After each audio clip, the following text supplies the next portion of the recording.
لو الكمبيوتر بيفهم لغة واحدة بس في الوجود اللي هي الصفر والواحد، يبقى ليه عندنا أكتر من 900 لغة برمجة تانية: بايثون، جافا، سي بلس بلس، جافا سكريبت. ليه المبرمجين مصممين يعقدوا حياتنا ويخترعوا لغات جديدة كل كام سنة؟ هل هي غتاتة ورغبة في التعقيد، ولا في سر تاني خالص؟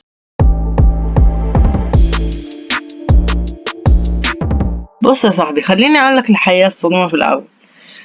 الكمبيوتر ده مع كتر ذكائه الظاهري هو في الحقيقة حمار تقني ما بيفهمش غير حاجة واحدة بس: في كهرباء أو مفيش كهرباء. وده اللي بنسميه في لغة الآلة ب mechanic language. تخيل بقى لو مبرمج عشان يكتب برنامج بسيط يطبع كلمة أهلا يفضل يكتب سطر طوله متر كله أصفار ووحايد.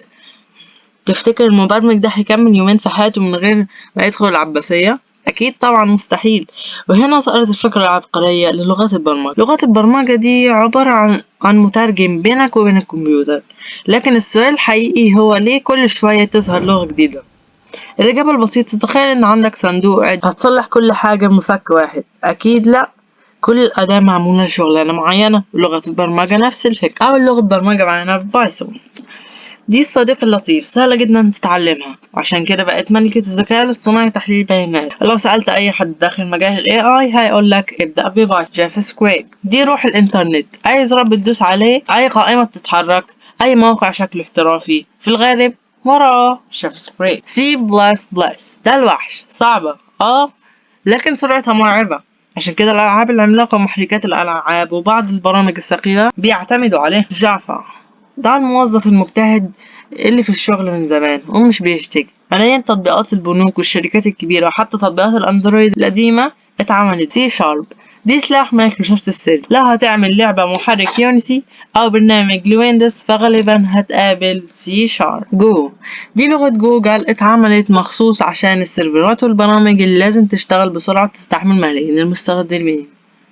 بس استنى، لو كل لغة ليها شغلانة ليه الشركات أصلا بتتعب نفسها وتخترع لغات جديدة بدل ما تطور القديمة؟ السبب مش إن المبرمجين بيحبوا يعقدونا، السبب إن التكنولوجيا بتتغير بسرعة جنونية. جوجل نفسها عملت جو عشان تدير سيرفرات عملاقة. كل لغة جديدة بتحاول تحل مشكلة كانت موجودة في اللي قبلها. وعلى فكرة في أكتر من 900 لغة برمجة في العالم، لكن الحقيقة إن معظم المبرمجين بيستخدموا 20 إلى 30 لغة بس بشكل منتظم. يعني مش مطلوب منك تتعلم كلهم، مطلوب تعرف تختار الأداة الصح. دلوقتي جاوبني بقى، لو بدأت تتعلم البرمجة النهاردة هتختار أنهي لغة؟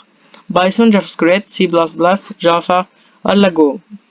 اكتب اختيارك. لو في لغة أنا نسيتها اكتبها لي، ممكن نعمل عنها حلقة. يا جماعة قبل ما أختم بس عايز أعرفكم إن أنتوا ممكن تكونوا اتفاجئتوا من عنوان الفيديو كان عن البرمجة وإحنا أصلا في كوكب العلوم.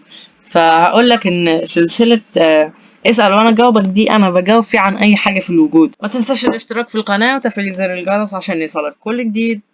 وسلام.